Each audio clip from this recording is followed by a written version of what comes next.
supporter un jour, supporter toujours, allez Guingamp. Ça serait bien qu'ils ne descendent pas en national. Effectivement, ça poserait des difficultés dans un match Saint-Brieuc-Guingamp.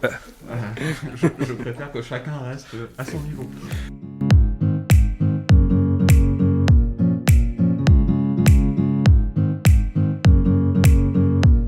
Bonjour Ploumagoar, bonjour les Côtes d'Armor, bonjour la Bretagne, bonjour aux élus, la culture, et comme d'habitude, bonjour à tous les autres.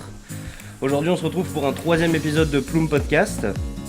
Alors le thème de la vidéo, vous l'avez vu, pas de surprise, c'est dans le titre, c'est valoriser la culture. Pour aborder cette thématique aujourd'hui, je reçois 3 invités. Alors notre premier invité est avec nous en qualité d'adjoint en charge à la culture pour la ville de Saint-Brieuc. Il s'agit de Romain Roland. Le deuxième invité du jour est quant à lui vice-président de la région et chargé de la culture et à la démocratie régionale. Il s'agit de Jean-Michel Le Boulanger. Et enfin notre troisième invité qui est aussi en quelque sorte l'hôte de ces Ploum Podcasts. Il est maire de Ploumagoar. Nous recevons Yannick Etchevest. Alors bonjour messieurs. Bonjour Samuel. Tout d'abord, comment allez-vous ce matin ? Bien. Très content d'être ici. Ouais, ça fait du bien de se voir. Ouais, ravi de recevoir Jean-Michel et Romain pour ce podcast. Voilà. Merci de leur présence. Merci à vous. On peut peut-être commencer par un petit tour de table, à tour de rôle, vous présenter en parlant de votre fonction et de l'intérêt que vous avez à pratiquer cette fonction. Qui commence ? Vas-y. C'est moi. Qui veut ? Jean-Michel Le Boulanger. Pour moi, c'est le plus beau des mandats du monde. C'est simple. C'est un mandat à la culture et je suis passionné par la vie culturelle, la vie artistique et tous les développements que cela peut amener. Puis c'est en Bretagne qui est le plus beau pays du monde, ça, chacun le sait. Donc être vice-président à la culture en Bretagne, c'est le plus beau mandat du monde.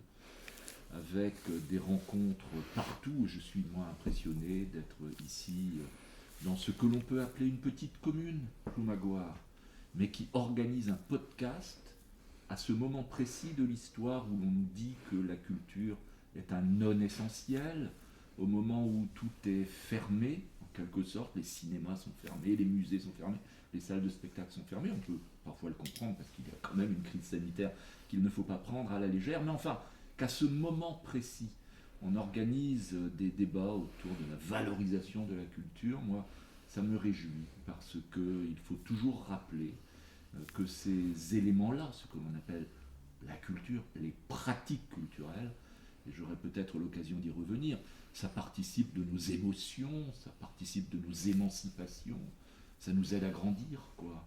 On aime la chanson, on aime la musique, on aime des films, on aime des livres, mais c'est quoi ? C'est des pratiques culturelles, tout ça, et c'est important de le rappeler. Je prends le relais, c'est ça. Alors, j'ai moins d'expérience, je suis plus récent en tant qu'élu et en charge de la culture et des coopérations européennes et internationales, et je trouve intéressant d'associer les deux, parce que c'est bien les cultures finalement qui se rencontrent, et de plus en plus je mesure tout l'intérêt de croiser ces deux délégations. Alors sur la partie culture, je vais dire que c'est un mandat qui est passionnant, même si pour un nouvel élu comme moi, depuis juillet dernier, dans une municipalité qui a changé d'équipe municipale, forcément c'est un début de mandat très, très singulier. Je pense que je ne vis pas les rencontres habituelles, je ne vis pas je vis des sorties de création avec des équipes artistiques en ayant l'impression de devoir me cacher, de ne pas trop le dire, parce que c'est à la fois exceptionnel et en même temps tellement frustrant pour beaucoup de personnes. Donc un début de mandat qui est très très très particulier, à plus d'un titre. Culture et coopération, c'est quand même deux sujets sur lesquels on est totalement bridé. Mais en même temps c'est assez extraordinaire parce que ça renforce la conviction qui était la mienne avant sur ces champs-là, et notamment sur le fait que la culture est un essentiel, vital, qu'elle est une occasion extraordinaire pour réinterroger, parler les politiques éducatives, pour reparler de la ville et des espaces publics, pour replacer la culture dans le champ de tous les modes d'expression. Et en fait, ce qui m'intéressait dans cette délégation culturelle, c'est justement de ne pas être enfermé dans un espace qui était celui des équipements culturels, par exemple. Mais justement, de dire que par la culture, je peux travailler et monter des projets avec les collègues en charge du sport et de la vie associative, en charge de l'éducation, en charge de la jeunesse, en charge des personnes âgées. Et c'est ça que je trouvais passionnant. Et finalement, la crise, elle fait que renforcer ça. C'est-à-dire qu'elle nous oblige, de fait, à sortir des murs et à être encore plus imaginatif. Alors c'est épuisant. On en reparlera sans doute, mais des équipes qui sont et frustrées et fatiguées, mais qui restent forcément très très imaginatives. Donc pour ça, la délégation, elle est passionnante pour cette ouverture qu'elle offre. Elle est passionnante après aussi pour Saint-Brieuc, parce que ça permet, je trouve, de resituer ou de redonner la place que Saint-Brieuc devrait avoir dans son territoire. Et c'est pour ça que l'invitation de Yannick m'a fait plaisir à plus d'un titre. C'est parce que la culture à Saint-Brieuc ne peut pas être qu'une affaire de culture à Saint-Brieuc. C'est-à-dire que c'est aussi la ville préfecture du département, c'est la ville centre, j'allais dire, de la Bretagne Nord. Et on a une singularité à porter, je considère moi une forme de responsabilité pour ce territoire de la Bretagne Nord. Et forcément, dans mon parcours, je ne peux pas m'enfermer dans une frontière qui est celle de la ville de Saint-Brieuc quand il faut parler d'événements forts, comme un rock, par exemple, c'est pas un événement briochin. Quand on doit parler d'équipements municipaux culturels, quand on parle du conservatoire à Saint-Brieuc, c'est pas un équipement briochin, il intervient sur des actions au sein de collèges, y compris ici du territoire. Quand on doit parler de compagnies ou d'équipes artistiques qui sont présentes sur Saint-Brieuc, c'est pas uniquement des équipes qui interviennent sur le seul territoire de Saint-Brieuc. Et je trouve que cette responsabilité-là, elle est intéressante aussi, puisque voilà, Saint-Brieuc est aussi un territoire parfois mal aimé, mais qui en même temps est sans doute l'un des territoires qui a des perspectives relativement réjouissantes, on l'a dit souvent, à bonne distance et des métropoles, si elle sait jouer collectif et pas s'enfermer sur son propre espace. Et pour ça, la culture est assez extraordinaire. Bien, en tout cas, en ce qui me concerne, moi je suis très heureux de vous accueillir. Et puis, alors, effectivement, sur la ville de Ploumagouart, on a voulu maintenir une saison culturelle, même si on a pris des engagements avec des artistes qui avaient été retenus pour cette année, de pouvoir reporter la saison et non pas l'annuler. Donc on a aussi soutenu des artistes. On a plusieurs thématiques qui vont revenir tout au long de l'année et prochainement. On veut mettre de la culture, alors ça peut paraître un peu bizarre, mais la culture, y compris dans le cimetière, puisqu'on est aujourd'hui sur un appel à projet pour pouvoir intégrer sous la forme d'une stèle ou de quelque chose au cimetière. Donc voilà, c'est de pouvoir faire entrer l'art partout, parce que je pense que pour un maire, et même si c'est Cathy qui est conseillère déléguée en charge de la culture qui s'occupe de toute cette partie-là, parce que le maire, il a un vaste champ de compétences à gérer, c'est de pouvoir effectivement transmettre à nos citoyens des moments de détente, mais aussi des moments justement pour se cultiver. Se cultiver effectivement par les livres, les séances de cinéma et le théâtre, les concerts sont effectivement aujourd'hui, les citoyens sont en manque de toutes ces libertés, mais bon, on le comprend aisément. Mais ils ont besoin aussi d'avoir des émotions. Michel l'a dit tout à l'heure, mais moi je prends l'exemple souvent en disant que c'est triste pour un artiste de ne pas procurer des émotions. Alors on aime ou on n'aime pas, mais au moins on a des émotions. Et pour les citoyens aujourd'hui, je pense qu'ils ont besoin d'avoir effectivement ces émotions, d'avoir aussi comprendre le travail de l'artiste, comprendre ce qu'a voulu dire l'artiste par son œuvre, dans n'importe quel domaine de la culture. Donc je crois que c'est important aussi que c'est de la connaissance, c'est de la culture générale, c'est s'informer, se former, se cultiver, et puis c'est un intérêt personnel, mais aussi, j'ai envie de dire, Ploumagouart se démarque bien. Je crois qu'on a la chance d'avoir une équipe au service culturel, même si elle est très réduite, d'avoir des gens compétents qui mettent la barre assez haute. Et je trouve que c'est intéressant. Comme Michel le disait tout à l'heure, une petite commune, on n'a pas les moyens que peut avoir la région ou la ville de Saint-Brieuc, mais on essaye d'être efficient et de faire en tout cas en sorte d'apporter le maximum dans notre domaine de compétences. nous n'avons pas voulu non plus aller, entre guillemets, jouer la concurrence. On est bien sur des sujets qui ne sont pas forcément maîtrisés par d'autres communes ou villes comme Guingamp. On n'a pas créé un théâtre, on est complémentaires. Je pense qu'il faut que tout le monde y trouve son compte. Et Ploumagouar, on a la chance, quand on a des expositions, c'est de recevoir des gens de toute la Bretagne. Il n'y a pas très longtemps, ça commence à dater un peu, mais quand la dernière fois que j'ai pu faire une permanence à la salle d'exposition, j'ai reçu des gens de Brest. Donc j'ai trouvé ça très intéressant que les gens fassent le déplacement jusqu'à Ploumagouar, parce que c'est aussi valoriser notre territoire, notre petite commune, mais on se démarque au niveau associatif, mais aussi au niveau culturel, et donc je trouve ça très intéressant. Voilà. On a, peut-être je vais en parler tout de suite parce que c'est un sujet qui me tient à cœur. Ploumagouar a surtout, en tout cas jusqu'à présent, mis l'importance sur la médiation au niveau des scolaires. Donc à chaque exposition, les enfants viennent, il y a des rencontres avec les artistes. Donc je crois que c'est important aussi d'expliquer aux jeunes générations ce que c'est l'art et la culture en général. Voilà. Ouais, d'ailleurs, à ce sujet, là, cette année, donc dans la saison qui est un petit peu particulière, on n'a pas de rencontre avec les scolaires. Donc on continue quand même ce travail de médiation en envoyant du contenu et une base aux enseignants pour qu'ils puissent, eux, ensuite mettre en pratique l'atelier et faire jouer le rôle du médiateur avec le contenu qu'on leur aura fourni. Donc, voilà. C'est comme ça qu'on assure la continuité.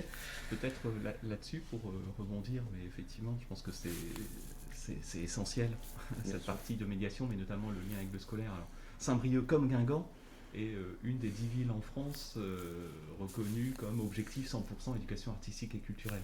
On a cette chance, en fait, en Côte-d'Armor, d'avoir ces deux villes, ces deux capitales culturelles, finalement, qui sont inscrites dans ce dispositif. En Bretagne, il y a aussi Quimper, qui est dans le dispositif. Donc c'est vraiment quelque chose qui est Rennes, qui est vraiment très fort dans le paysage breton. Pour Saint-Brieuc, ça a été, notamment dans cette période-là, un vrai combat. Et notamment la deuxième phase de confinement, qui est celle que moi j'ai connue, ça a été le message, je dirais, impératif qui a été passé aux établissements scolaires, notre responsabilité, aux écoles, mais aussi aux équipes artistiques et aux équipements culturels, de tout faire pour maintenir les opérations d'éducation artistique et culturelle.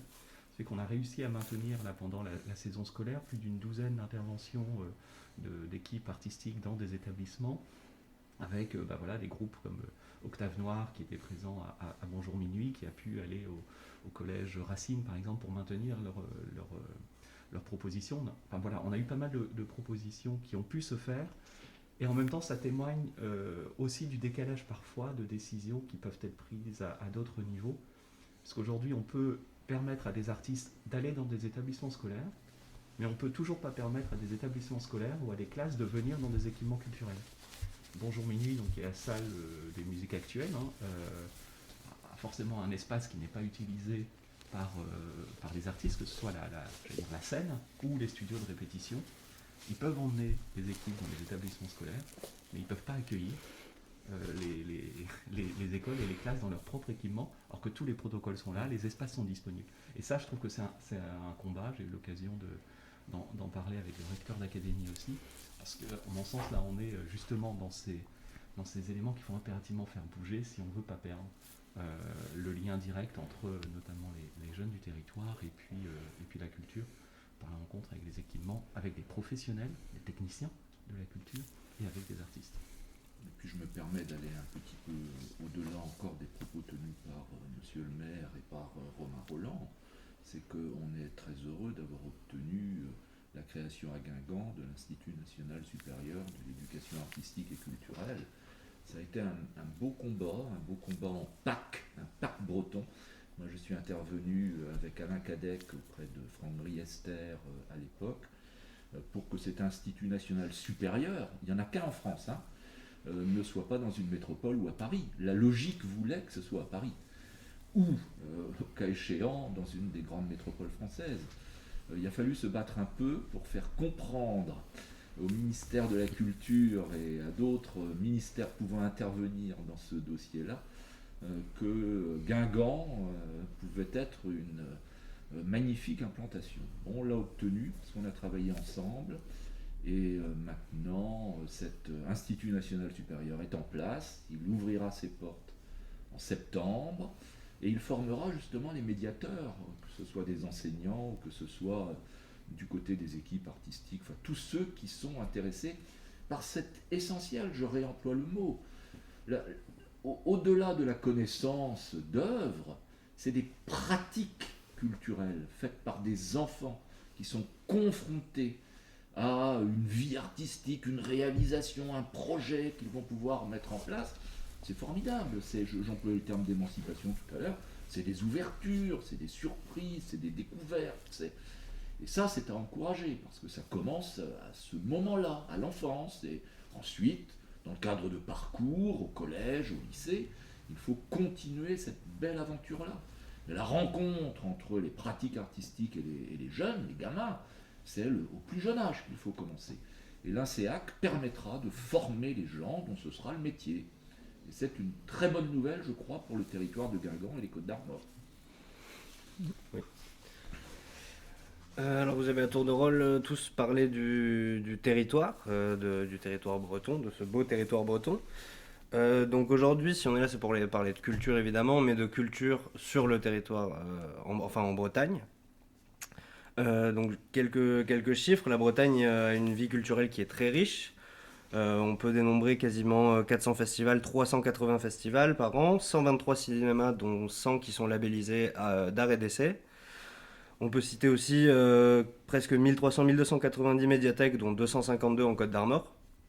Donc une vie associative qui est aussi très dynamique, un grand nombre de lieux qui sont dédiés à la culture.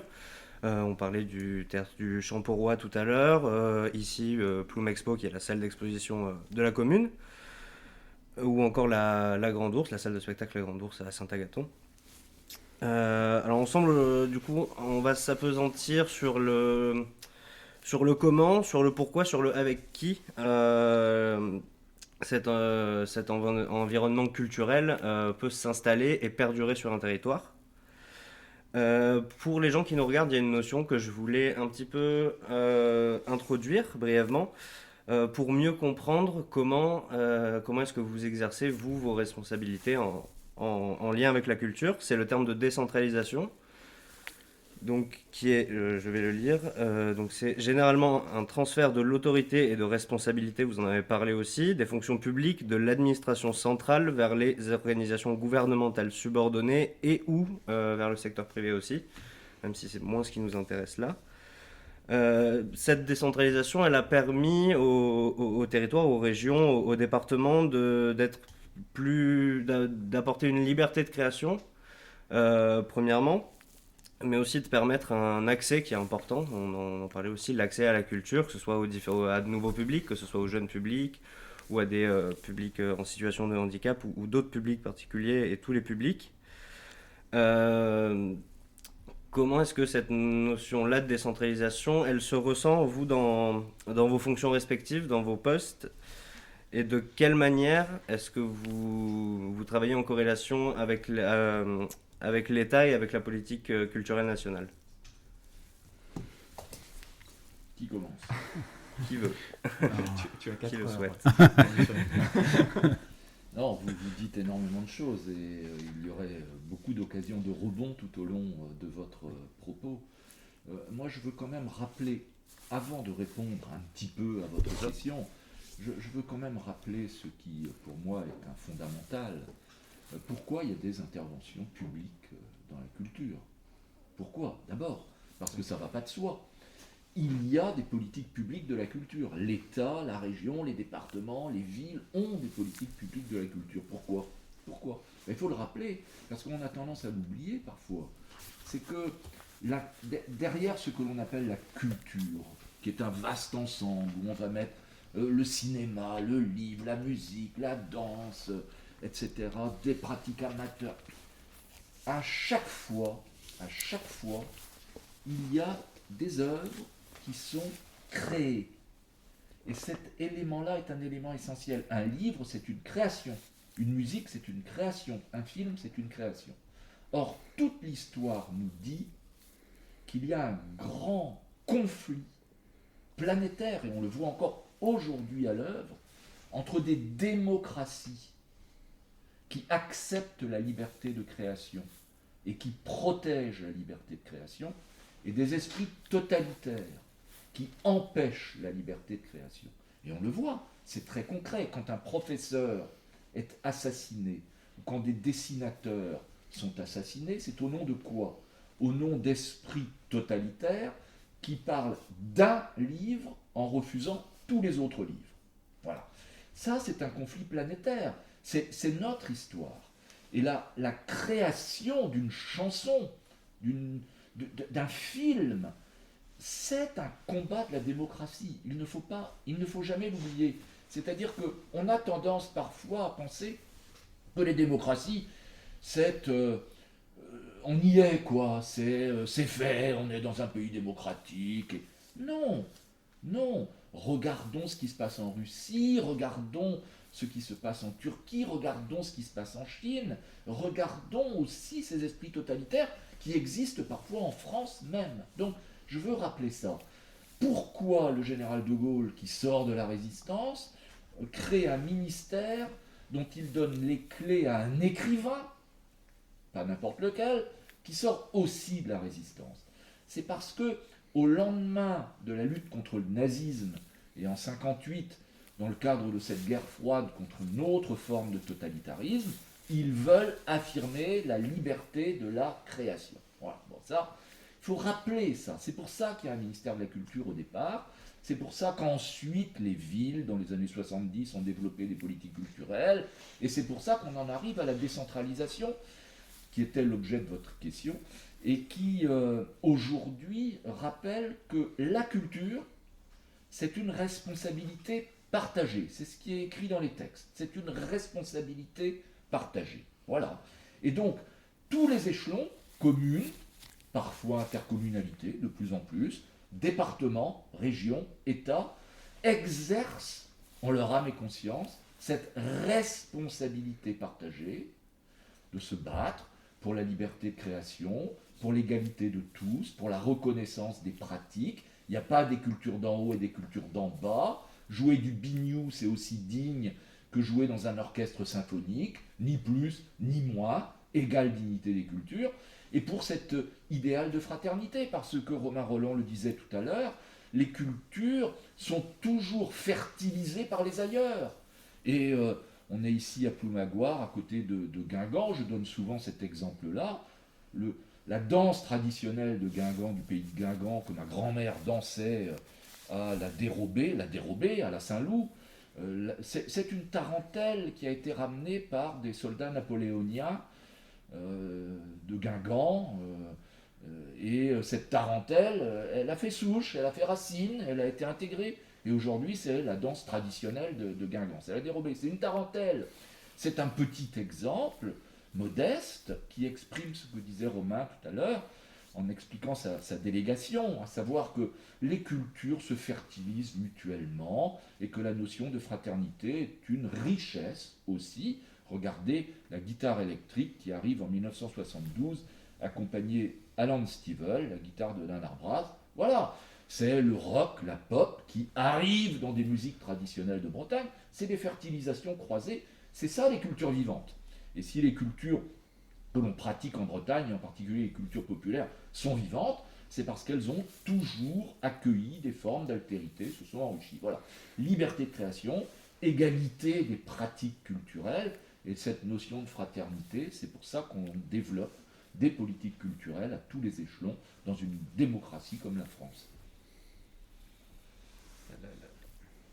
Forcément, la question est très vaste, et après Jean-Michel, c'est toujours un petit peu compliqué de rebondir, mais ce qui est intéressant dans l'exercice, dans la question que vous posez, c'est effectivement le lien entre culture et démocratie. Et ça c'est fondamental, et c'est l'exercice majeur qui a été porté par la décentralisation, et c'est pour ça que la délégation de Jean-Michel est intéressante à plus d'un titre. Nous, on a souhaité inscrire la délégation culturelle en réponse à l'urgence démocratique. C'est-à-dire qu'on a clairement organisé notre projet municipal autour de la réponse à l'urgence climatique, à l'urgence sociale et à l'urgence démocratique. Et on s'est dit, la culture, c'est un des fervents de l'urgence démocratique. Et c'est pas pour rien qu'on dit urgence. C'est-à-dire que les références qu'a données Jean-Michel sur cette notion de liberté, d'égalité, mais aussi de fraternité, ça peut être un vrai risque. Et une partie de l'action qu'on a conduite, c'est justement de se dire refusons ce repli qui n'est pas qu'un risque lointain, qui est aussi un risque très très proche dans l'échange qu'on peut avoir avec les habitants, avec des citoyens. La notion de repli, elle est là. Et si on n'a pas cette notion de l'urgence et donc de l'action à agir, on risque très vite d'avoir plus qu'une gueule de bois. Et c'est en ça que l'exercice de la décentralisation a été intéressant. C'est-à-dire qu'à un moment, il donne des capacités d'agir, et pas uniquement dans l'idée qu'il y a un pensée, des orientations qui viendraient d'un ministère de la culture et de son organisation déconcentrée, mais plutôt de se dire que la vitalité, la liberté de création, l'égalité d'accès à la culture, la fraternité ou la fertilisation, comme le disait Jean-Michel, elle part justement des initiatives locales. Et quand on pense culture, on ne doit pas s'enfermer dans des approches, j'allais dire, parfois trop conventionnelles et communes sur l'ensemble des territoires, mais justement s'adapter aussi à ce qui fait la vitalité d'un territoire. Et si on n'a pas un regard et une vigilance sur ce qui fait territoire, ce qui fait les gens d'un territoire, c'est là qu'on occasionne les risques de repli sur soi. Et pour moi, ce qui est intéressant du coup dans cet exercice de démocratie et donc de décentralisation, notamment de la culture, c'est d'être en capacité de dire, entre nous, pas tout seul, pas enfermé dans un bureau, mais de dire, on veut soutenir la création artistique, on veut entendre des associations culturelles, on assume de travailler avec elles pour soutenir un projet, pour être en lien très direct avec les écoles, les collèges, les lycées, pour adapter finalement nos politiques culturelles. Alors parfois ça peut être assez déstabilisant, parce que finalement c'est l'un des sujets, comme le disait Jean-Michel, qui est de responsabilité partagée. Donc qui est responsable de quoi ? C'est parfois compliqué. Mais en même temps, justement, pour moi, c'est tout l'intérêt. C'est tout l'intérêt de faire ces croisements-là et d'être en capacité d'intervenir sur Saint-Brieuc, la vitalité associative comme à Ploumagoar sur le territoire, comme en Bretagne, vous l'avez dit tout à l'heure dans la question, elle est très très forte. Et la culture ne peut pas être que s'interroger sur le soutien qu'on apporte à la passerelle scène nationale. Là, je suis plutôt à regarder comment répondre aux 80 demandes de subventions qui me sont adressées dans le champ de la culture. Et ça va de la création forcément artistique à l'organisation d'événements autour des langues et cultures de Bretagne, à un soutien à des événements plus ou moins grands. Et c'est ça qui fait tout l'intérêt. Si on était enfermé dans soit une politique culturelle qui ne serait pas décentralisée, soit dans une politique culturelle dogmatique ou idéologique, on ne pourrait pas avoir ce débat-là. Et c'est pour ça que le lien évident entre la culture et la démocratie est quelque chose qu'il faut en permanence affirmer, réaffirmer. Et c'est pas un luxe de dire ça. Je pense effectivement que c'est quelque chose qui est vital sur nos territoires, mais au-delà. Je vais pas faire le résumé des deux parce que c'était déjà bien complet. Je veux dire qu'en tout cas à Ploumagoar, et c'est en tout cas mon sentiment, mon souhait, c'est qu'on soit aussi un des acteurs justement de cette paix, effectivement de cette fraternité, mais on doit vulgariser la culture et toutes les cultures. Parce que à Ploumagoar, par exemple, on a reçu une artiste iranienne il y a quelques années dans le cadre des Journées de la Femme. C'est aussi de se dire effectivement que dans certains pays, la création n'est pas totalement libre, ou pas du tout. C'est aussi un message de tolérance. Parce que on sera peut-être plus tolérant avec des gens qui ont une pratique culturelle différente des nôtres. On aime ou on n'aime pas le rap, on aime ou on n'aime pas le rock, peu importe, mais on aime, voilà, c'est combattre le racisme, c'est aussi comprendre d'abord les politiques culturelles des autres, accepter que d'autres aient des chants traditionnels, c'est important. Nous, en Bretagne, on est bien placés pour le savoir. La culture bretonne, elle a des défenseurs partout. Elle est forte, elle est dynamique. Donc il faut effectivement les soutenir, mais il faut aussi s'ouvrir au monde et de voir les autres pratiques qu'il y a ailleurs. Et ça nous permet d'avoir un message d'espoir, de monde meilleur demain, de tolérance. Et puis je me dis que effectivement, si on commence jeune, eh ben nos enfants, nos petits-enfants plus tard, seront plus tolérants et peut-être que le monde sera meilleur. Voilà, en tout cas, ce que j'espère. Vulgariser la culture n'aura pas d'impact négatif. Voilà. que dit Yannick me fait penser. J'ai rencontré il y a quelques jours de ça une association qui a travaillé sur un projet justement qui était dans cette relation croisée entre les cultures, par la culture. C'est l'association Constellatio qui a apporté il y a quelques temps de ça, quelques années, un projet, l'IRA, qui était la rencontre entre 2 musiciens bretons, 2 musiciens tunisiens et 2 musiciens indiens. Et à partir de cette idée-là, ils sont allés dans les écoles et puis par cette rencontre, ils ont créé un livre et dans ce livre, ils ont rencontré des artistes, ils ont rencontré Bérénice Bejo qui est devenue la marraine de l'association. Et voilà, ça a fertilisé. Et si je dis ça, c'est parce qu'aujourd'hui, leur nouveau projet qu'on souhaite accompagner, il est autour de la gastronomie.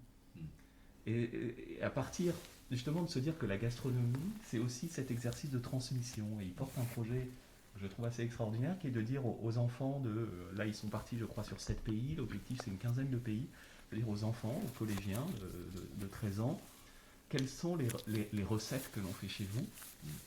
Allez voir vos parents, vos grands-parents, discutez de la recette, prenez la recette, et puis à partir de cette recette-là, creusez l'histoire des ingrédients de cette recette. Et si j'en parle, c'est parce que forcément on va faire la traduction de ce projet sur notre territoire, avec un exemple qui est tout bête, mais notre territoire, bah ouais, c'est la galette par exemple. Mais la galette, c'est quoi son ingrédient? Bah ouais, c'est le sarrasin. Et le sarrasin, il vient d'où? Et de se dire que finalement, la question n'est pas celle d'ailleurs ou d'autrefois, mais que la diversité culturelle ou la mixité culturelle, elle est là dans nos assiettes, mais elle est historique. Et que l'échange de culture, de pratique, c'est pas une question qui est qu'une question d'actualité. Elle nous a fait et elle fait nos traditions aujourd'hui, ce que disait Jean-Michel par cet exercice de fertilisation. Et ça, je trouve que ce sont de bons exemples pour montrer aussi que par les leviers de la culture, on doit dire tout ça et défendre tout ça. Donc voilà, c'était Non, je suis ravi que tu donnes cet exemple parce qu'à Ploumagoar actuellement a lieu déjà aussi. On est en train d'écrire justement un livre de recettes et de remèdes de grand-mère, on va dire un peu local peut-être, mais c'est aussi, alors c'est sous le thème effectivement, l'objectif premier est d'avoir de garder des traces de cette histoire, mais c'est aussi et avant tout un lien social. Ça permet d'aller voir des gens qui sont peut-être un peu isolés. Et sous le prétexte de la culture, de faire un livre d'histoire un peu, de recettes, et ben c'est aussi du lien social qu'on met derrière tout ça. Donc je pense que c'est important. Donc c'est en cours. Je vous remercie d'avance Brigitte pour tout le travail qui sera fait. Oui, oui Jean-Michel, vous parliez de politique culturelle tout à l'heure. Donc pour brièvement rassembler ce qu'est une politique culturelle, donc c'est un peu le regroupement, l'ensemble des actions gouvernementales, administratives, mais aussi territoriales qui sont orientées ou du moins qui répondent à un enjeu culturel. Donc c'est voilà. Ma question c'est un petit peu qu'est-ce qu'un enjeu culturel, mais surtout quels sont les vôtres dans vos différentes collectivités, que ce soit pour la région, pour la mairie de Ploumagoar ou Saint-Brieuc. Par exemple, la mairie de Ploumagoar, on sait que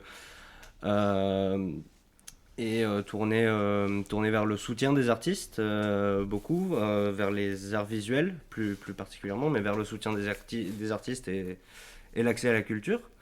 Donc voilà, quels sont vos enjeux les plus prédominants dans les politiques culturelles que vous développez?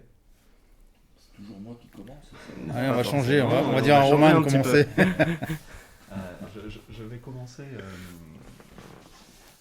Alors forcément, en tant que encore nouvel élu, et je disais tout à l'heure en plus dans un début de mandat pas forcément très singulier, je suis en train d'essayer justement de définir et de proposer ce qui doit être les priorités dans ce contexte-là des politiques culturelles. Et dans ces priorités, alors il y a un socle déjà dans ces priorités, c'est de se dire que la culture est sans doute un des leviers majeurs de la réponse à la crise sociale et économique que l'on connaît et que l'on va connaître. Et que, c'est là-dessus que j'ai débuté mon propos sur la délégation, que je ne veux pas qu'on enferme la culture dans son périmètre, et en disant, une fois qu'on aura réglé la relance économique, qu'on aura réglé les questions de chômage, de précarité des jeunes, on traitera la question culturelle. Je suis convaincu qu'on peut prendre la culture comme un levier, voire une réponse à une partie de ces enjeux-là. En disant, on parlait tout à l'heure de l'INSEAC, mais par la culture, on a une vraie capacité à travailler sur l'emploi, sur la formation des jeunes, quand on veut investir dans la culture, y compris investir sur des équipements culturels, c'est un vrai levier de relance économique et qui est ancré dans le territoire. Donc ça, c'est un élément sur lequel je souhaite qu'on puisse avancer. C'est-à-dire que la culture n'est pas qu'une case ou un domaine parmi d'autres, ça peut être un vrai choix politique de recréer ce lien social, citoyen, économique.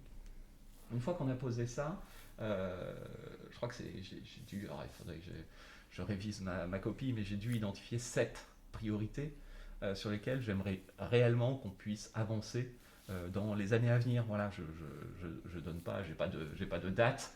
J'en ai parlé tout à l'heure. Le premier, c'est l'éducation artistique et culturelle, très fortement.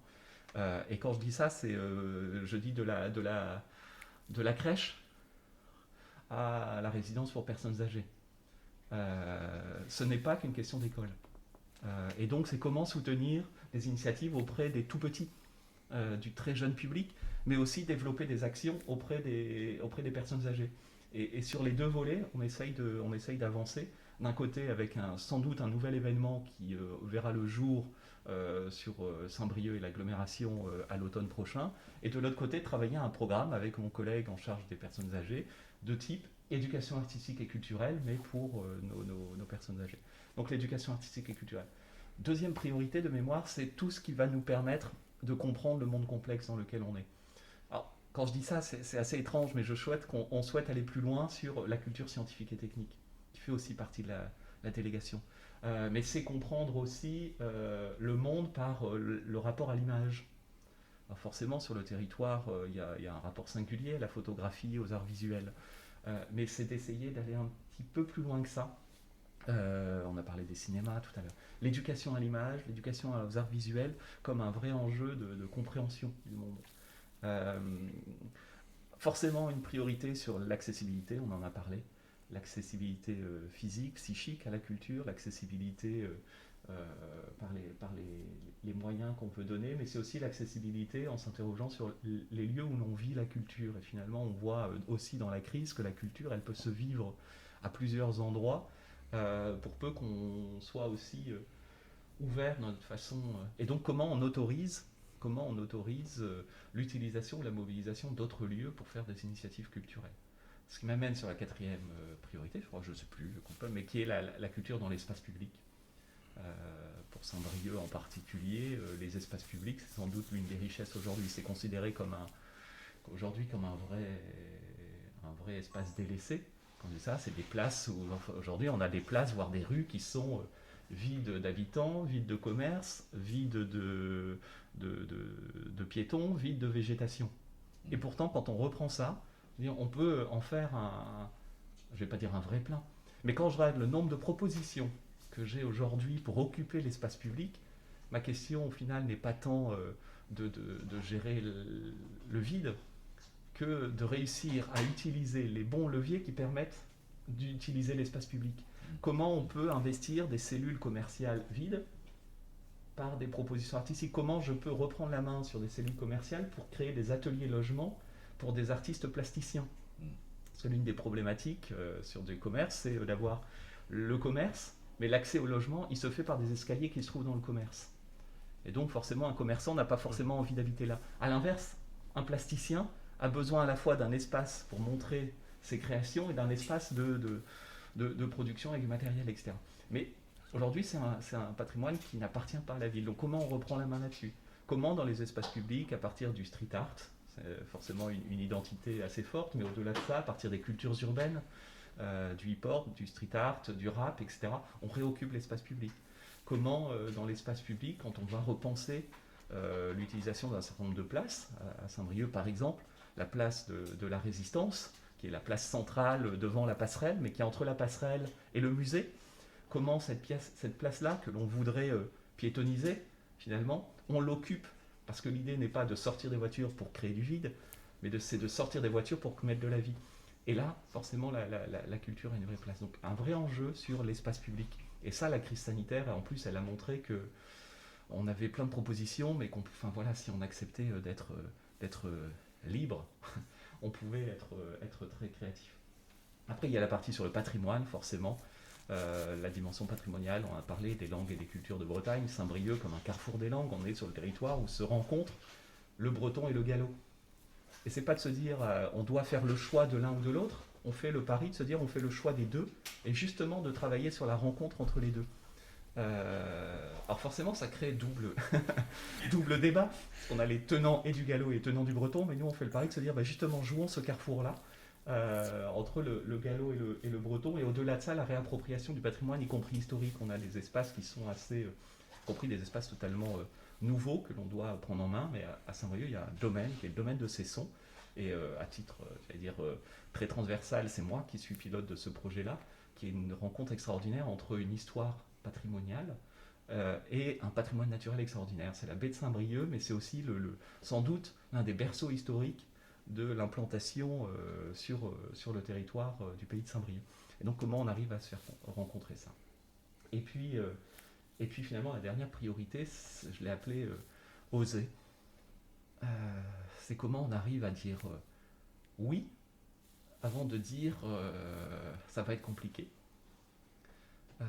Comment on arrive à donner des cartes blanches à des artistes sans dire déposez votre dossier de subvention. Comment on arrive à ce côté lâcher la bride en disant que je ne devrais peut-être pas le dire, mais je considère qu'à Saint-Brieuc on n'a plus grand chose à perdre, donc on a tout à gagner. Et donc pour ça, soyons relativement libres dans la façon de faire des propositions. Donc voilà pour moi un peu les enjeux culturels. Ils sont briochins, mais finalement je pense que ce que je dis là n'est pas propre à Saint-Brieuc. Et donc l'idée, je le disais tout à l'heure, c'est comment, à partir de choses que l'on pourrait essayer de mettre en place à Saint-Brieuc, c'est pas de s'enfermer sur cette frontière-là. C'est de se dire si on arrive, parce qu'on sera intelligent, à faire un projet collectif avec les communes voisines, avec l'agglomération, avec le département, avec la région, comment... j'aime bien le terme de fertilisation, parce que Saint-Brieuc tout seul n'y arrivera pas, mais un certain nombre d'autres territoires sans Saint-Brieuc, on n'y arrivera pas non plus. Et donc d'être dans cette fertilisation, je trouve que c'est essentiel. Dans les grandes perspectives, moi il y en a une qui m'inquiète beaucoup, et c'est lié à la crise sociale. Et je veux m'y arrêter un petit peu avec ses implications dans le domaine de la vie culturelle. On a considérablement en France depuis 70 ans développé les lieux de culture. Il n'y a jamais eu autant de salles, il y en a dans le pays de Guingamp, il n'y a jamais eu autant de lieux divers. Je ne rentre pas dans le détail, mais enfin, il n'y en a jamais eu autant. Il n'y a jamais eu autant de compagnies, il n'y a jamais eu autant d'artistes, le statut de l'intermittence, etc. Bon, depuis 70 ans, c'est extraordinaire ce qui s'est passé en la matière. Mais on entend aujourd'hui, peut-être plus qu'il y a 20 ans, c'est pas pour moi. C'est-à-dire des gens qui estiment que le théâtre, que la musique, que la danse, c'est pas pour moi. Et moi je crois qu'il faut s'y arrêter un petit peu, parce que c'est lourd de signification que quelqu'un dise c'est pas pour moi. On a aussi, et je le dis tel que je le pense, créé des murs symboliques parfois. On a créé des murs symboliques. On a des hauts lieux consacrés de la vie culturelle en France, dans lesquels il faut avoir quelques codes pour y entrer. On ne rentre pas facilement dans des scènes nationales. On ne rentre pas facilement dans le Fonds régional d'art contemporain, le FRAC, à Rennes. On ne rentre pas facilement dans un certain nombre de lieux. Et moi je pense à ces gens qui disent c'est pas pour moi. Parce qu'ils payent des impôts, et que tous ces lieux-là, ils sont aussi construits avec leurs impôts. Et que, après tout, les concepts que l'on évoquait tout à l'heure, la liberté, l'égalité, la fraternité, c'est pour tout le monde. Enfin, c'est une utopie, ce sont des utopies, mais qui touchent l'ensemble des vitalités démocratiques dans une république. Bon. Alors là, moi je suis persuadé qu'on a un enjeu absolument majeur pour les années à venir. C'est à chaque fois, mais je dis bien à chaque fois, dans nos politiques publiques, dans le travail des acteurs culturels, les responsables de scène, les responsables de compagnie, à chaque fois se poser la question de la relation aux gens. De la relation aux gens. Je n'ai pas de recette. Ça n'existe pas. Il n'y a pas une recette qu'il faudrait appliquer tout bêtement. Mais moi, je suis persuadé qu'il faut que l'on passe d'un axiome, d'une certaine manière, qui était de faire pour des publics. On ouvre une salle d'exposition pour des publics. On ouvre une salle de spectacle pour des publics. Voilà, c'est ce qu'on a fait depuis 70 ans. C'est extraordinaire. Je ne crache pas dans la soupe. Je trouve ça formidable. Mais faire pour des publics, à mes yeux aujourd'hui, ne suffit pas. Tout doit être fait pour passer de faire pour des publics à faire avec des personnes. Comment on fait avec des gens? Voilà. Alors, c'est des tas de trucs qui existent un peu partout déjà. Et c'est formidable. Je vois les Capucins à Brest, la médiathèque extraordinaire, une partie du mobilier de la médiathèque a été faite par des anciens ouvriers de l'arsenal de Brest, des bricolos de garage qui ont fait une chaise, qui ont fait une table, et du coup ils se sont appropriés la médiathèque. Et voilà un lieu qui est un peu consacré. Rentrer dans une médiathèque, certaines personnes ne le font pas naturellement. Il y a comme un mur symbolique, le livre peut impressionner. Sauf que ils ont créé la chaise, ils ont créé la table. Et du coup, il y a une appropriation. Faire avec des personnes. Et ils sont contents d'amener leurs petits-enfants dans la médiathèque pour montrer ce qu'ils ont fait, ce qui était une expérience formidable, quoi. Voilà. Alors, c'est des exemples comme ça, j'en ai à l'appel, il y en a plein. Mais je suis persuadé que c'est un enjeu majeur pour les années à venir, les décennies à venir, de plus en plus, à chaque fois, quelle que soit notre place, quel que soit l'engagement qui est le nôtre, réfléchir sur cette base-là. Comment on fait mieux avec, pas pour seulement, avec des personnes qui ne sont pas uniquement des publics. Le public, c'est celui qui paye son entrée et qui rentre dans un lieu, voilà. Faire avec des personnes, tout le monde est porteur d'émotions, de regards, d'expériences. Tout le monde. Et il n'y a pas de culture d'en haut, il n'y a pas de culture d'en bas. Donc, pour moi, l'essentiel, l'enjeu majeur des politiques à venir, c'est là. Répondre, autant que faire se peut, à ces cassures, ces brisures qui font que certains disent « c'est pas pour moi ». Et les respecter, ces gens-là. Bon, alors effectivement, Jean-Michel, enlever des murs, en tout cas sur Ploumagouar, depuis, j'ai envie de dire que la culture existe, sur Ploumagouar, c'est gratuit. Voilà. C'est quelque chose qu'on a toujours fait, la salle d'exposition, on peut y rentrer, j'ai envie de dire comme une grande enseigne, comme on est. On n'a pas besoin de costume, chacun vient comme il est, et vient s'approprier ce qu'il a envie de s'approprier. Il y a généralement, ou quasiment tout le temps, des gens qui sont là pour accueillir, pour quelquefois expliquer. Quand ce n'est pas les artistes, c'est des bénévoles ou c'est des professionnels de la culture de Ploumagouar qui expliquent avec leurs compétences ce qu'a voulu exprimer l'artiste. Et peut-être profiter, et en tout cas le dire en avant-première, lors du budget le 26 mars, je proposerai que la médiathèque devienne aussi gratuite pour les habitants de Ploumagouar. C'est faire tomber un mur. Alors je ne pense pas, parce que l'abonnement n'est quand même pas très cher, Ploumagouar. Je crois que c'est dans les 12 ou 13 euros à l'année. Mais en tout cas, ce sera faire tomber un mur qui, on ne peut pas obliger les gens à venir à la médiathèque. Mais en tout cas, ce sera un frein de moins pour ceux si ça peut être un frein pour certains, celui-là, il tombera. Voilà. C'est quelque chose qui me paraît essentiel, c'est que au moins, au niveau social, on puisse combattre si c'est un frein, eh ben, ça ne le sera plus. En tout cas, voilà. D'accord. Donc, on a parlé donc de cette culture qui est créatrice de liens sociaux, de vecteurs d'émotion, de vecteurs de partage, d'échange. Maintenant, je voudrais qu'on passe un petit peu, on en parlait avant le tournage, de l'envers du décor, et donc de comment cette politique, une politique culturelle, se met en place. Alors moi, j'avais 3 étapes là qui me paraissent être les plus simplistes possibles. La première étape étant comprendre les enjeux de la formalisation d'une politique culturelle, donc on en a parlé juste avant, affirmer des choix politiques pour définir une politique culturelle, et ensuite appréhender la réalité du territoire pour opérer à des choix stratégiques de politique culturelle. Donc la définition voilà, la plus simple. Mais ce que je voudrais que vous nous disiez aujourd'hui, c'est alors quels sont les différents acteurs, et vous en faites partie bien sûr, qui œuvrent à la mise en place de ces politiques culturelles. Deuxième étape de la question, c'est quelles sont justement les étapes de construction? Est-ce que ça se vote? Est-ce qu'il y a des conseils? Est-ce que ça se fait aussi, comme vous disiez, avec des personnes? Est-ce que ça se fait avec les citoyens, avec les Briochins pour Saint-Brieuc ou autre? Et dernière partie de la question, c'est dans quel horizon temporel se définit une politique? Est-ce que c'est fixé? Est-ce que ça peut être plus ou moins long? Voilà, est-ce qu'il y a un standard? Est-ce que... Voilà ma question sur la mise en place. C'est toi qui débute, c'est toi. C'est à moi de commencer. Chacun Donc son tour. en ce qui concerne Plume Magloire, effectivement, c'est plusieurs acteurs. Depuis quelques années, en tout cas, la commission culturelle était aussi ouverte, on va appeler ça des experts, ou en tout cas des gens de l'extérieur qui ne sont pas élus.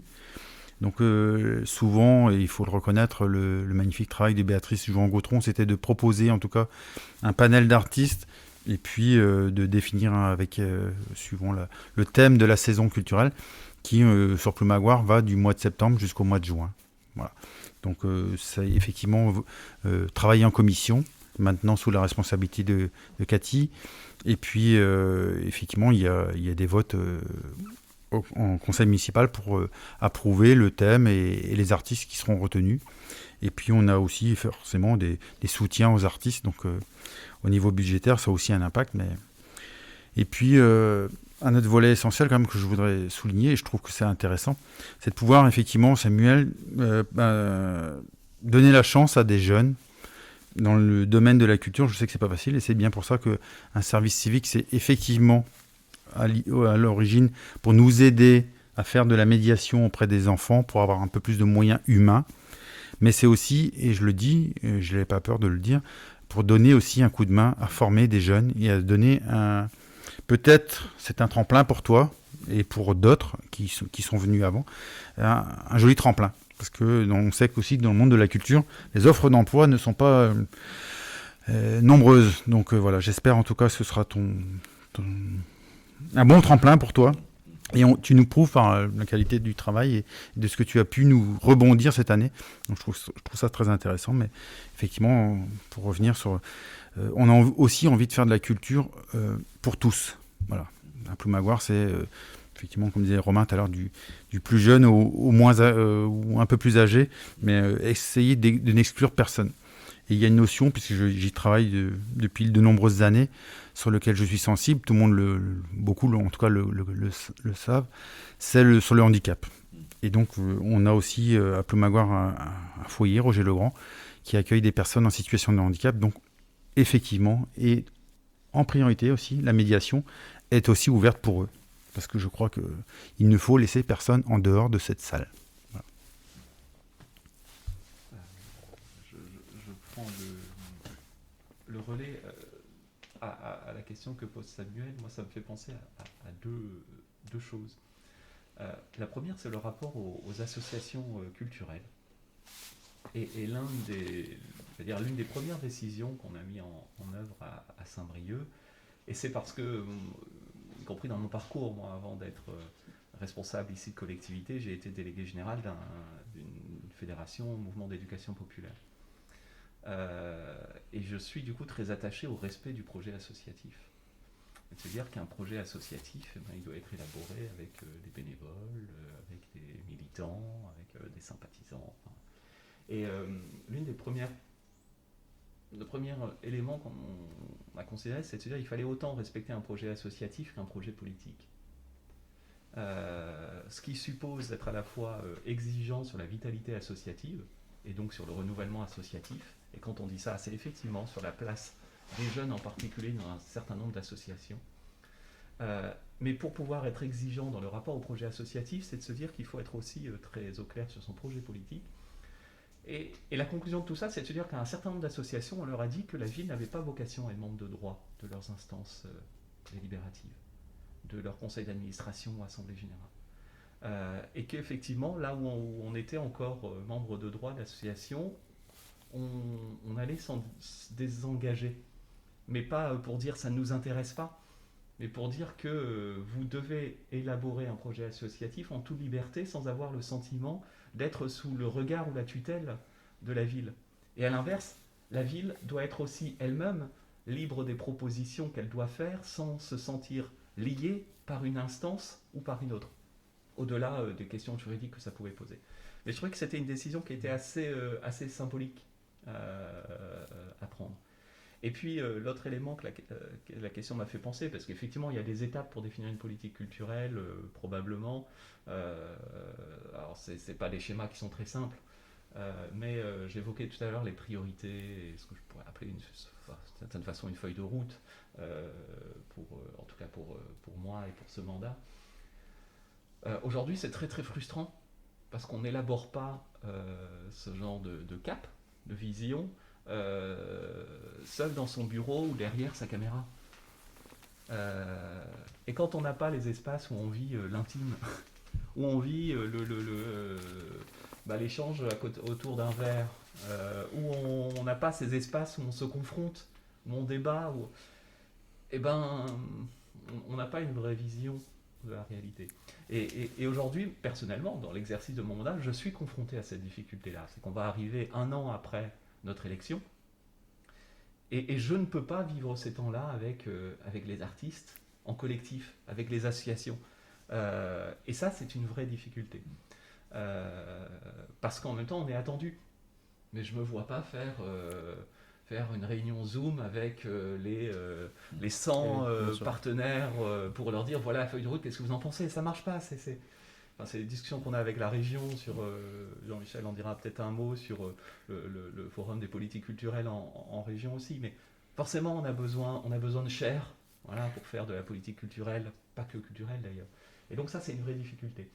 Et dans l'élaboration des politiques culturelles, il y a quelque chose que je souhaiterais lancer, moi, parce que j'ai été interrogé, comme en tout début de mandat, on m'a dit, est-ce qu'on va faire des états généraux de la culture, les assises de la culture à Saint-Brieuc? Il y a eu un livre blanc de la culture. Et j'ai dit non, je crois que ces espaces-là, justement, il y a trop de gens qui se disent c'est pas pour moi, je viendrai pas dans ces espaces-là. Et je crois que c'est pas une réponse aux urgences actuelles. Pour autant, il ne faut pas rester enfermé dans son bureau ou dans son petit périmètre. Et j'ai mesuré à Saint-Brieuc qu'il y a un certain nombre de sujets sur lesquels finalement chacun est plutôt bon dans son domaine. Voilà, c'est des bonnes propositions, mais qu'on ne joue pas assez le collectif. Et plutôt d'avoir des assises ou des états généraux, je souhaite lancer ce que j'ai appelé des fabriques. On va finir par l'entendre un petit peu à Saint-Brieuc, parce que du coup, c'est l'avantage de la culture, ça finit par, là aussi, fertiliser. Mais c'est de se dire, j'ai identifié quelques sujets sur lesquels j'aimerais que la ville, à côté, pas au-dessus, mais à côté des autres, crée un espace avec des artistes, avec des associations pour travailler sur des sujets. Tout à l'heure, je parlais des cultures urbaines. Saint-Brieuc a avec Bonjour Minuit, l'une des salles des musiques actuelles les plus à la pointe sur le rap, par exemple, sur les musiques actuelles. On a un des festivals désormais les plus emblématiques avec Just Do Paint sur le street art. Mais à côté de ça, on a d'autres initiatives et des artistes relativement reconnus dans ce périmètre-là. On a des associations qui sont parmi les plus à la pointe aussi sur le hip-hop et le breakdance, par exemple. Mais aujourd'hui, chacun est dans son espace. Et avec elle, je leur dis, est-ce qu'on est capable de jouer le collectif? C'est-à-dire que si on bosse ensemble, là on se donne 6 mois, 9 mois, 1 an, je suis convaincu qu'on va franchir un niveau supérieur. Et c'est la même chose sur Saint-Brieuc, ville d'écrivains, par exemple. On a aujourd'hui des auteurs passés qui sont toujours très forts dans l'histoire de la ville, je pense en particulier à Louis Guillou. On a des auteurs présents qui sont aussi très présents et très puissants dans différents domaines, l'écriture de la BD jusqu'au roman de fiction. de la poésie jusqu'à l'œuvre documentaire. On a des associations assez actives, et pour autant, je pense qu'on n'a pas atteint le niveau ni les espaces dans lesquels on pourrait travailler sur un sujet comme celui-là. Et donc il y en a quelques-uns, Saint-Brieuc, terre d'accueil des artistes. À un moment j'ai parlé de terre d'asile aussi, parce qu'on était dans cette crise où on voyait des jeunes artistes en particulier quitter des métropoles, chercher à s'installer. Et donc c'est très interpellant pour des villes comme les nôtres. On a des équipements, on a scène nationale, on a des scènes de musique actuelle, on a une maison des artistes avec un plateau. Comment on gère les compagnies existantes, comment on accompagne leur création artistique, mais surtout leur diffusion, qui va être un vrai souci dans les mois à venir, mais comment on accueille aussi toutes ces artistes ou ces jeunes compagnies qui viennent sur le territoire. Et donc comment on peut mettre ça sur la table en disant c'est pas la ville, elle, qui va dire je veux que ce soit comme ça. C'est que la ville, elle a une partie des réponses, mais elle les a pas toutes. Mais par contre, elle peut être celle qui crée l'espace où on se dit qu'il faut qu'on avance sur ce sujet-là. Donc voilà, c'est une façon peut-être d'avancer sur certains sujets et de dire que sur d'autres, on va les gérer de façon sans doute plus classique. Mais là, si on ne fait pas le pari du collectif et de la responsabilité collective, sur certains sujets, on continuera à jouer petit, et quand on continue à jouer petit, à un moment, on finit par s'effacer. Je prolonge le propos parce que je partage tout à fait l'esprit de ce qui vient d'être dit, et on a un peu d'antériorité par rapport à Romain, et donc j'ai eu l'occasion de développer cette idée de ce que l'on appelle en jargon un peu barbare la co-construction, c'est-à-dire que une politique publique efficace est une politique publique qui est totalement appropriée par les acteurs concernés. Autant la construire ensemble. Et c'est ce qu'on a essayé de faire dans toutes les politiques publiques de la culture depuis 2012 ou 2013 à la région. Je prends un exemple pour me faire bien comprendre, politique de cinéma par exemple. On a une ambition en matière de cinéma. Alors, le cinéma, c'est la création, c'est la production, c'est les salles de cinéma pour la diffusion, c'est la formation, c'est bon. Alors on pourrait saucissonner les trucs, et puis avoir un raisonnement pour la création documentaire, un raisonnement pour la fiction courte. Bon, voilà. On a regroupé toutes les grandes structures du cinéma en Bretagne, et pendant plusieurs mois, on a organisé régulièrement des réunions avec tout le monde pour réussir progressivement à construire une intelligence collective où 1 plus 1, bizarrement, ça ne fait pas 2. 1 plus 1, quand ça prend, ça peut faire 3, ça peut même peut-être faire 4 à partir du moment où de ces tours de table répétés, il y a des mutualisations qui naissent, il y a des projets communs qui naissent et qui parfois d'ailleurs nous échappent. Et c'est ce qu'on a fait, et on a maintenant généralisé. Toutes les politiques culturelles de la région sont co-construites avec les grands réseaux d'acteurs concernés en Bretagne. Ça, c'est un premier élément. Et moi, alors, au départ, j'ai tâtonné parce qu'on ne sait pas trop où on met les pieds, comment est-ce que les gens ne vont pas tenter de tirer vers eux plutôt que de penser collectif. L'expérience montre qu'il faut faire confiance à la responsabilité de chacun et à cette intelligence collective qui peut naître.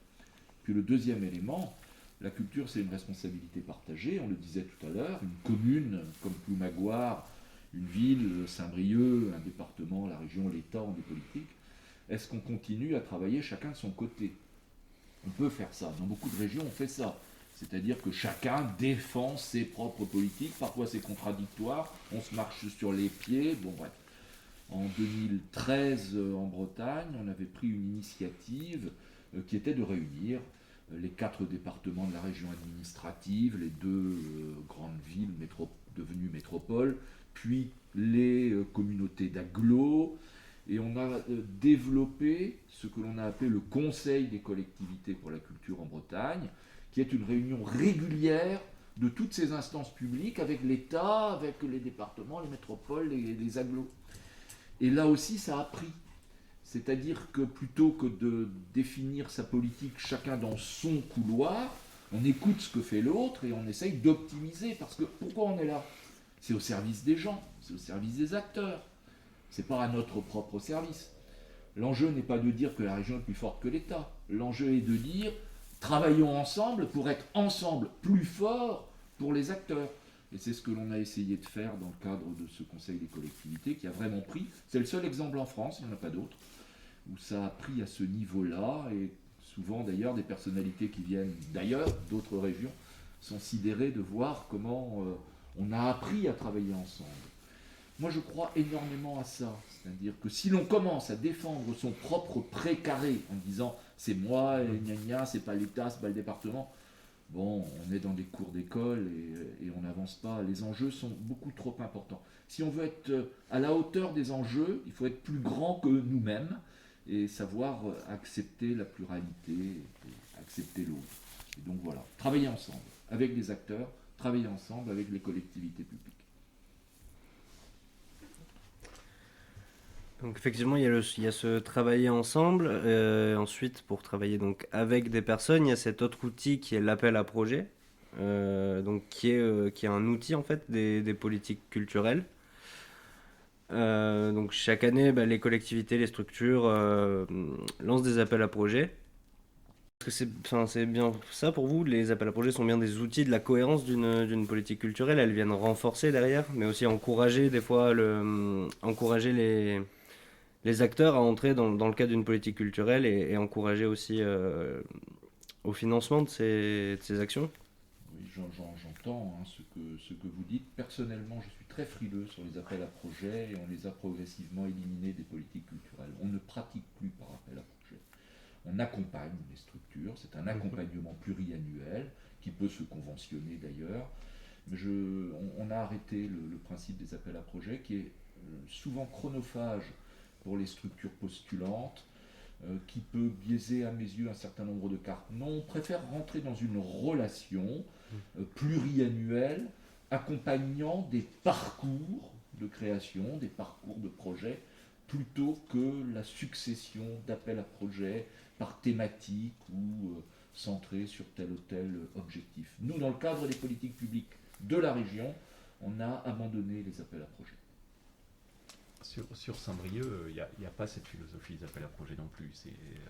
Il y a une approche qui est en termes de subvention. Alors, c'est pas totalement satisfaisant non plus. Je rejoins largement Jean-Michel. Il y a eu une forte époque des appels à projets. Je pense qu'on est en train d'en sortir, parce qu'effectivement, elles ont créé de la concurrence, elles ont épuisé un certain nombre d'acteurs, elles ont écarté, c'est un vrai risque tout à l'heure quand je parlais d'urgence démocratique, elles ont écarté un certain nombre d'acteurs, et notamment des jeunes, de toute la dynamique, y compris institutionnelle et collective. C'est-à-dire que je suis assez surpris, moi, du nombre de personnes qui disent « mais de toute façon, je ne vais pas demander. Je vais pas demander du soutien public parce que c'est trop compliqué, parce que... » et donc, ils créent, finalement, ça n'empêche pas de créer, mais ils créent à côté, et du coup, ça crée cette distanciation, on parlait de démocratie tout à l'heure, mais ça crée cette distanciation entre l'espace de la démocratie institutionnelle assise sur l'élection, et puis les autres espaces. Et ça, pour moi, c'est un vrai risque démocratique. C'est un vrai risque démocratique. Donc l'appel à projet, je pense vraiment qu'on y revient dans pas mal de collectivités, pour ces raisons-là. Moi, je ne l'écarte pas sur certains sujets, mais plutôt dans la logique de ce que j'évoquais tout à l'heure du faire confiance. C'est-à-dire qu'à la rigueur, l'appel à projet, pour moi, ça serait plutôt... on a cette question. On a une question. C'est quoi? Enfin, voilà. Qu'est-ce que vous pouvez proposer? Ou la logique de la carte blanche. C'est-à-dire, finalement, là où l'appel à projet, c'était un dossier de 30 pages, il fallait rendre 50 pages de propositions et y passer 6 mois. Moi, je le vois plus demain sur certains sujets comme étant plutôt une ouverture au possible, en fait, plutôt qu'un appel à projet. Après, je rebondis sur votre question, sur la question des subventions. Et là, pour dire qu'on est dans une situation qui est relativement complexe. En tout cas, c'est le cas pour la ville où je suis adjoint, c'est qu'on est sur une ville qui n'a plus de dynamique de recettes. C'est-à-dire, ça veut dire que concrètement, la ville ne gagne plus d'argent supplémentaire. Et pourtant, les demandes sont de plus en plus fortes. Et donc, comment on gère cette question-là? Comment on gère? C'est comme le budget d'un ménage. Hein. Le salaire n'augmente pas, il a même tendance à diminuer. Et pour autant, il y a de plus en plus de dépenses ou de sollicitations. Et donc, comment on arrive à gérer cette question-là, qui est un vrai souci pour une ville comme Saint-Brieuc et tout à l'heure, je parlais de sa responsabilité dans le territoire. Parce qu'effectivement, la ville porte des équipements ou des propositions qui ne sont pas que de sa responsabilité. Et donc on a un vrai sujet sur les subventions, et cette année c'est encore plus prégnant. Là, pendant, je ne vais pas dire au sortir de la crise sanitaire, mais pendant cette crise sanitaire. Parce qu'il y a des associations qui sont mortes ou en passe de l'être. Il y a des associations qui sont sur le fil du rasoir, et puis il y a des associations où, malgré tout, dans ce contexte-là, elles s'en sont plutôt, je ne vais pas dire bien sorties, c'est pas ça, mais comme on a eu collectivement tout ce réflexe nécessaire, politique nécessaire, de maintenir des subventions, sont dans une situation elles sont dans une situation plus favorable pour la crise. Et donc comment on arrive en responsabilité à être là où on doit être réellement présent. Et donc comment on arrive dans ce contexte-là à ne pas se contenter de la continuité et de dire, parce que c'est un peu le travers parfois de la subvention, c'est de la reconduction automatique. Et ça, aujourd'hui, moi, j'ai pas la réponse. Alors voilà. Bon, je n'ai pas commencé à Ploumagoire, mais je suis dans cette difficulté-là aujourd'hui, et puis c'est très concret. Je vais être très basique. Ce soir, j'ai une commission d'échange sur les subventions de ma délégation, dans la perspective d'un conseil municipal, etc. J'ai pas trouvé la solution encore. Par contre, ça nous demande une chose, c'est d'être du coup très au clair sur nos priorités. Sans doute beaucoup plus. Mais d'assumer et d'être d'autant plus au clair sur nos priorités pour pouvoir dire à certains qu'effectivement, sans doute cette année, ce ne sera pas comme l'année dernière. Et là où c'est compliqué, c'est qu'on ne peut pas dire ce que ce sera l'année prochaine parce qu'on ne sait pas. Et donc ça, c'est un exercice qui est politique, qui est assez particulier. Et quand je dis il faut être fort sur les priorités, oui, je pense que nous devons maintenir impérativement notre soutien aux compagnies, aux équipes artistiques. Maintenir notre présence en fonctionnement auprès de ces équipes qui sont fragilisées. Être toujours auprès de la création artistique. Je crois que je suis sollicité là pour soutenir entre 10 et 15 créations artistiques sur le territoire, c'est-à-dire de compagnies qui vont lancer de la création artistique. Et pour autant, il faut qu'on soit aussi présent sur des espaces de diffusion. Et donc comment on arrive à maintenir des espaces de diffusion qui sont aussi... on utilise beaucoup en ce moment la lumière au bout du tunnel, mais ouais, on ne doit pas renoncer, on ne doit pas lâcher sur des événements comme ça. Mais à un moment donné, puisque entre guillemets, l'enveloppe n'est pas plus grande, eh ben on doit gérer différemment et sans doute beaucoup plus au cas par cas, ce qui nous oblige à être beaucoup plus, et c'est tant mieux, dans le dialogue. Je dis, le dialogue par Zoom, il n'est pas très évident pour être dans ce rapport de vérité avec un certain nombre de partenaires. Eh ben, Ploumagoire, nous, on fait toujours des appels à projets, et je pense que effectivement, à chaque catégorie, en tout cas à chaque strate, on n'a pas forcément les mêmes enjeux. Et à Ploumagoire, on n'a pas des associations culturelles, mais on a par exemple dernièrement aidé une association à acheter du matériel pour recevoir un artiste mosaïste italien qui est venu à Ploumagoire en résidence. Donc ça a permis à des gens du territoire de rencontrer un artiste italien. On a les appels à projets nous permettent, là je prends l'exemple, on est sur un appel à projet pour une œuvre d'art qui serait en fait la stèle du souvenir du cimetière. Faire rentrer l'art dans le cimetière, on a un petit peu hésité au départ, et puis pourquoi pas. Mais l'appel à projet va nous permettre aussi d'avoir, ce que je vais appeler la démocratie participative, c'est de proposer aussi aux habitants de Ploumagoire de faire un choix entre tel artiste. Et puis ça nous a permis de recevoir à Ploumagoire des artistes qui venaient de la même région que Samuel, là, du côté de Marseille par exemple, de recevoir des gens qui viennent de l'extérieur, qui ont un autre regard sur la Bretagne, sur notre territoire, et qui viennent nous proposer autre chose. Ça permet d'avoir des échanges avec des gens, je trouve que c'est toujours assez intéressant, ces échanges de culture, et puis on y est toujours parce qu'on n'a pas non plus d'association culture, on n'est pas dans la création vraiment d'œuvres à Ploumagoire. On favorise la culture pour les jeunes, notamment parce qu'en subventionnant tous les ateliers, on essaye avec nos moyens d'aider la culture, mais chacun à son niveau peut ou ne pas. Et l'appel à projet pour Ploumagoire est encore cohérent, même si je comprends bien la politique de la Bretagne ou de la région ou de Saint-Brieuc, parce qu'on n'est pas sur les mêmes, tout à fait sur les mêmes politiques. Et on n'a pas forcément envie d'être sur les mêmes politiques, je l'ai dit tout à l'heure, on ne peut pas, on n'a pas les moyens, mais on amène notre pierre à l'édifice, et puis on construit ensemble, quoi. On juxtapose un petit peu tous les éléments, et effectivement, il y a des choses qui existent pas loin de chez nous. Il y a une salle de répétition, peut-être que tu connais aussi, au Pôle Jeunesse, qui avait été mise en place quand j'étais vice-président. Il y a une salle à Saint-Agathon. On ne va pas concurrencer ça. Ce serait idiot. Autant aller on a fait le choix à Ploumagouart d'aller sur les arts visuels, donc très bien. Mais aussi, cette salle, cette Ploum Expo, aujourd'hui, accueille des expositions de photos des 2 clubs photos de Ploumagouart, accueille aussi des expositions des gens qui font de la couture à Ploumagouart. Donc voilà, c'est pas un lieu qui est... c'est sur la culture, sur toutes les cultures, j'ai envie de dire. Donc, et je trouve ça plutôt intéressant. Mais pour revenir au sujet, la projet, pour nous, est encore une façon de faire des belles rencontres et de pouvoir proposer aussi au public et aux élus de choisir. Voilà, donc, et par contre, l'inconvénient, effectivement, c'est peut-être que des jeunes artistes, j'ai envie de dire des petits artistes, n'aient pas envie de s'embêter avec la paperasserie, disent effectivement, moi, c'est pas pour moi.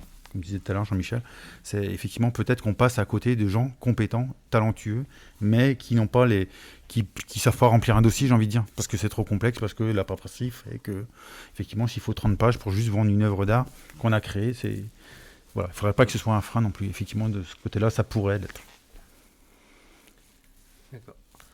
On va pouvoir un petit dernier thème avant de conclure ce podcast. Je voulais revenir avec vous sur cette année 2020 qui a été si particulière, qui a chamboulé la culture comme on la connaissait. Alors, nous referons pas le match, mais ma question grossièrement c'est 2020, est-ce que ça a été plutôt une année noire ou est-ce que ça a plutôt été une année d'opportunités? Quel impact ça a eu sur vos territoires et quelles difficultés et quelles opportunités rencontrées tout au long de cette année 2020? C'est une année noire parce que quand tout est fermé durablement pour des raisons que l'on comprend évidemment, même si aujourd'hui on peut parfois les contester, parce que beaucoup d'études scientifiques montrent que les lieux de culture ne sont pas des lieux de développement de la pandémie, et des études scientifiques qui ont même été reprises très récemment par le conseil scientifique qui entoure le président de la République, avec M. Delfrécy, reprenait ces études à son compte. Il n'empêche que globalement, depuis un an, quasiment jour pour jour, beaucoup de lieux sont fermés, ce qui veut dire que nous n'avons pas eu la vitalité artistique et culturelle que l'on connaît, il n'y a pas eu de festival ou très peu, etc., etc., etc. Je ne rentre pas dans les détails, chacun sait cela. Donc immanquablement, c'est une année noire, on ne peut pas dire autre chose.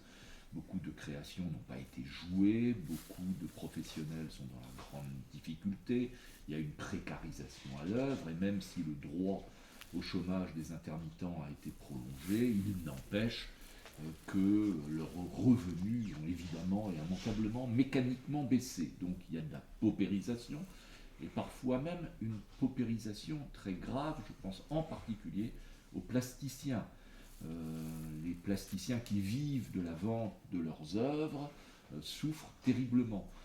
En Bretagne, plus de 53%, on a dépassé, on doit être à 57-58 maintenant, mais en janvier, on était à 53% d'artistes plasticiens en dessous le seuil de pauvreté en Bretagne.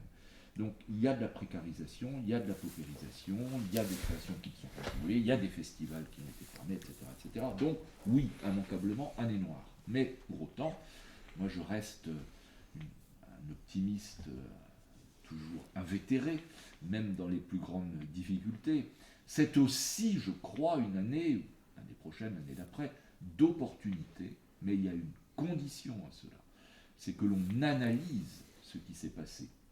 Et globalement, on aille au-delà de la crise sanitaire pour intégrer la grande mutation environnementale et climatique, et que l'on intègre aussi cette crise sociétale ou cette crise sociale qui frappe notre pays.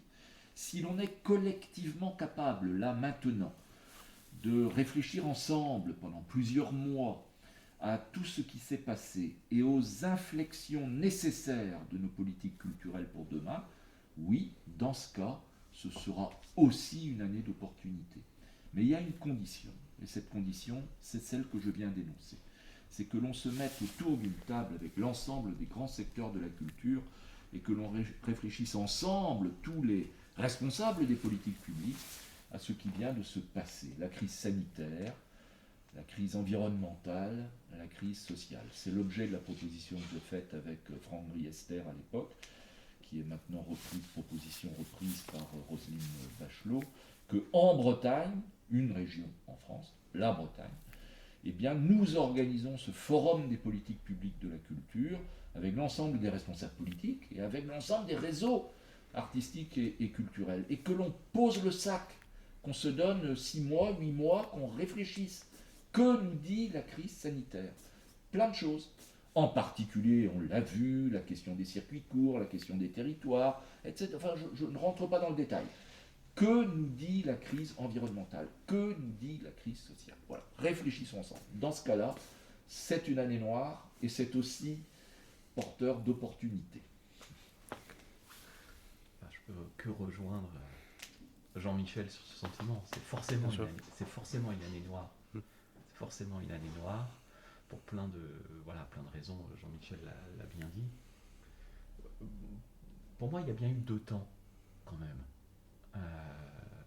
Il y a eu le temps on va dire, du premier confinement, de cette période-là, qui était le temps de l'électrochoc, et où finalement on a eu les sursauts qui sont plutôt enthousiasmants de créativité, d'imagination, Enfin, on a vu plein de propositions. On a même su, dans nos collectivités, à un moment, justement, poser le dossier de subvention et se dire mais qu'est-ce qu'on est en train de faire, et être beaucoup plus libre dans le soutien à d'autres formes d'expression artistique. Et pour moi, ça a été la première phase. La deuxième, c'est celle dans laquelle on est. Et à titre, en tant qu'élu, mais aussi à titre professionnel, je suis, depuis plus d'1 an, engagé dans l'application des protocoles sanitaires, du respect des dispositifs, bien entendu dans cette lutte au quotidien. Et donc je suis plutôt quelqu'un qui a tendance à avoir cet esprit de responsabilité collective. Sauf que dans cette deuxième phase, c'est compliqué de mettre en œuvre des dispositifs quand on ne les comprend pas. Et effectivement, quand on dit en décembre, on ferme les musées, mais on maintient ouverts les lieux de culte, moi je ne suis pas capable de l'expliquer en fait. Et donc, ce que je disais tout à l'heure, quand on ne peut pas accueillir des classes dans des équipements culturels qui sont prêts à le faire, qui ont les espaces, qui ont les protocoles, et qu'on me dit non, quand je ne comprends pas, en fait, c'est difficile de rester en responsabilité. Et pour moi, ça c'est la deuxième phase, et qui est celle que l'on vit maintenant, et qui m'amène, moi qui suis plutôt effectivement à essayer d'être dans cette responsabilité collective, que ce soit professionnelle ou militante, de me retrouver ici au Carnaval Manifestation avec les artistes et les compagnies ce week-end à Guingamp. D'être hier, peut-être tout à l'heure aussi, avec les intermittents qui sont à occuper la passerelle à Saint-Brieuc. Parce que quand on ne comprend pas, on ne peut pas expliquer. Et donc, on est dans cette difficulté. Et forcément, pour des élus, on est entre les deux. Et donc, il faut qu'on trouve les solutions et surtout qu'on arrive à proposer ces solutions. Donc pour moi, il y avait bien ces 2 temps. Après, il faut réussir à se projeter. On disait c'est une année noire. Quand je suis venu ici au Carnaval Manifestation à Guingamp ce week-end, j'ai été surpris par ma propre réaction, en fait. Ce qui m'a le plus marqué, c'est la couleur. C'est-à-dire, ça n'a pas été la musique, ça n'a pas été les sourires, ça n'a pas été tout ça, c'est les couleurs. Et je suis vraiment resté surpris de ma propre réaction. Et ça m'a interpellé en me disant, mais est-ce que ça veut dire que je vis dans le gris? Et finalement, je trouve que ça voulait dire beaucoup de choses. C'est-à-dire que de la musique, je l'ai eu ces derniers temps. des sourires, j'en ai eu même cachés derrière le masque, ou en famille, ou malgré tout avec des amis. Et de la couleur. Et la couleur, peut-être pas, en fait. Peut-être pas. Quand on disait qu'à un moment, la culture, c'est vivre des émotions. Et voilà, et j'ai trouvé ça assez fort, en fait. Ça pour dire qu'effectivement, il faut qu'on aille plus loin, qu'on analyse. Hein, je rejoins et je m'inscris dans le travail qu'impulse Jean-Michel. Il faut qu'on prenne ce temps-là, et on a cette capacité en Bretagne, parce qu'on a les espaces, parce qu'on a de regarder comment on peut avancer, comment on peut proposer autre chose. On saura le faire, ici on saura le faire, mais il faut vraiment qu'on le fasse. Voilà, et autour de effectivement la crise sociale, autour de voilà, la vraie problématique qui se pose. On parle des artistes, mais les techniciens de la culture, l'emploi dans la culture, comment on arrive à être présent sur cette dimension-là, comment on arrive à continuer à être dans la création artistique, mais je le disais tout à l'heure, à être aussi dans de la diffusion. Où sont les espaces où on va pouvoir revoir des spectacles demain, et comment on peut être présent là-dessus, qui vient interroger une phase où on a plutôt encouragé la création artistique, mais on va arriver là dans les programmations des futurs festivals et futures programmations d'équipements culturels à un moment où on risque d'avoir des créations artistiques qui ne seront jamais diffusées. Enfin, c'est dramatique. C'est dramatique. Et donc comment on ne lâche pas la création, parce que si on ne crée pas, on meurt, tout en étant en proximité et en accompagnement des espaces de diffusion. Comment on assume, par exemple, enfin c'est plein de questions, comment on assume le fait que un spectacle qui est joué 5 fois, et puis après on l'oublie, est-ce que c'est satisfaisant? Comment on assume à un moment donné un spectacle doit vivre dans le temps? Enfin, plein de questions comme ça qui sont posées.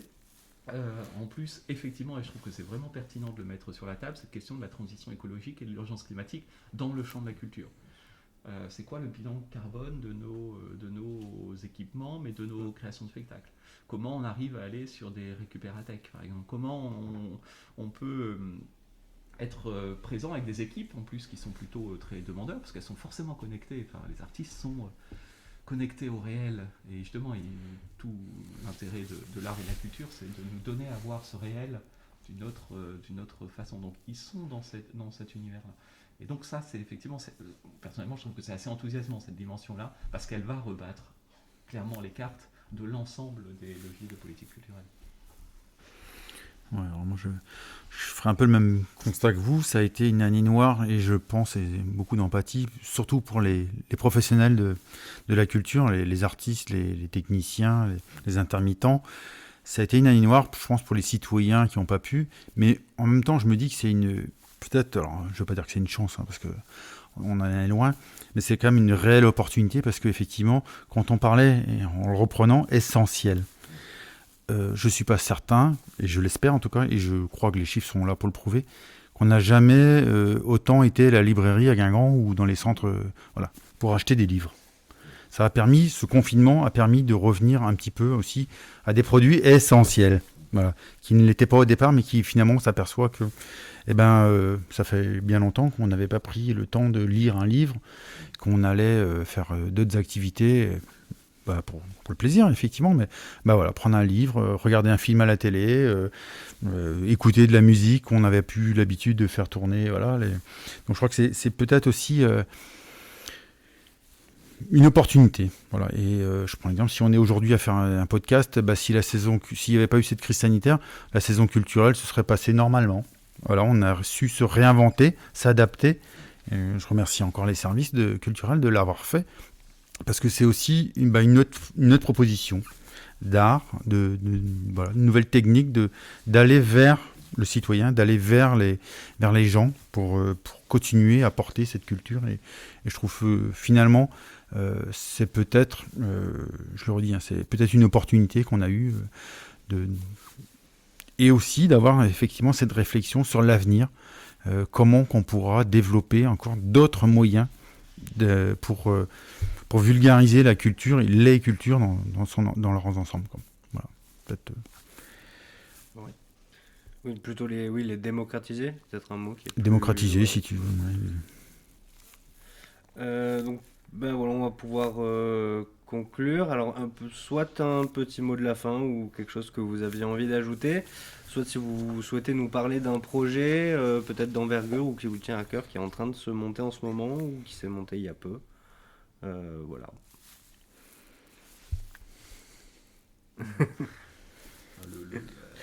Le mot de la fin pour moi, donc simplement remercier pour l'invitation et puis l'initiative. Enfin, voilà, c'est toujours intéressant d'organiser un débat, notamment sur les politiques culturelles, où on ne parle pas que de l'impact de la crise sanitaire, parce que sinon on est quand même beaucoup interrogé là-dessus. Donc merci. Et pour moi, c'est forcément intéressant, en plus de venir à Ploumagoar, plus d'un titre, parler de ça.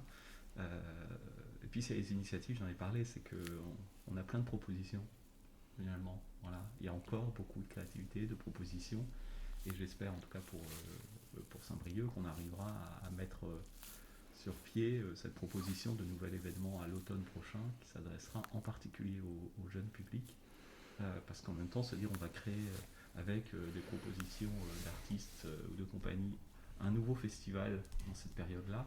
Je trouve que c'est un tel message positif dans la période que ça fait du bien rien que se dire qu'on y travaille. Donc voilà, donc j'espère qu'on pourra aller jusqu'au bout. Oui, merci aussi évidemment, monsieur le maire, et merci à l'équipe, merci à toi, Samuel. Moi je suis toujours partant pour tenter de plaider ces causes, et je suis d'autant plus partant que ça se passe dans le pays de Guingamp, parce que je ne viens jamais ici sans émotion, parce que je suis originaire d'ici, et ça me permet de conclure en sortant du champ habituellement entendu comme étant le champ de la culture, pour dire mes souhaits qu'en avant de Guingamp reprennent le chemin des victoires, se maintiennent en Ligue 2 cette année et reconstruisent un projet permettant de retrouver la Ligue 1 l'année prochaine. Bien, moi je ne vais pas faire l'arbitre entre vous deux, vous remercier de votre venue ce matin à Ploumagoar. C'est un honneur pour le maire de Ploumagoar de recevoir le premier vice-président de la région et puis l'adjoint de la ville de Saint-Brieuc en charge de la culture. Je voulais juste remercier aussi la région et le département pour leurs aides et leur soutien financier lorsque l'on monte des projets, parce que c'est aussi important pour nous. Et peut-être dire, effectivement, et je trouve que c'est peut-être un intérêt, en tout cas que Ploumagoar, lorsqu'on a acheté des expositions, on le met à disposition des plus petites communes qui n'ont pas forcément les moyens. Donc on le met gratuitement à la disposition des communes pour pas qu'elles soient stockées dans un local là, qui ne servirait pas à grand-chose ni à personne, mais qu'on le met aussi à disposition. Donc on a besoin des plus grosses structures, mais on considère qu'on peut aider des plus petites que nous. Donc voilà, c'est en tout cas peut-être... vous remercier une nouvelle fois et puis féliciter tout le monde. Et puis j'ai les mêmes souhaits sportifs. Mais voilà, et puis prenez soin de vous quand même. Et puis voilà, à très bientôt. Et encore merci d'être venu à Ploumagoar. Merci. Oui, un grand merci d'avoir répondu présent donc, à cette invitation. Un échange qui a été super intéressant avec vous. Merci beaucoup. Et voilà. Merci. Et donc pour les gens qui nous regardent, on se retrouve, on en a parlé dans les quelques dernières minutes du podcast, dans le mois prochain, donc avec des techniciens de l'événementiel. On se retrouvera pour un épisode dans la fourmilière. Kenavo, à bientôt et prenez soin de vous. Merci beaucoup, j'espère que je crois qu'à l'heure qu'il est. Midi déjà. Je vous propose quelque chose à boire. Pas pris maman.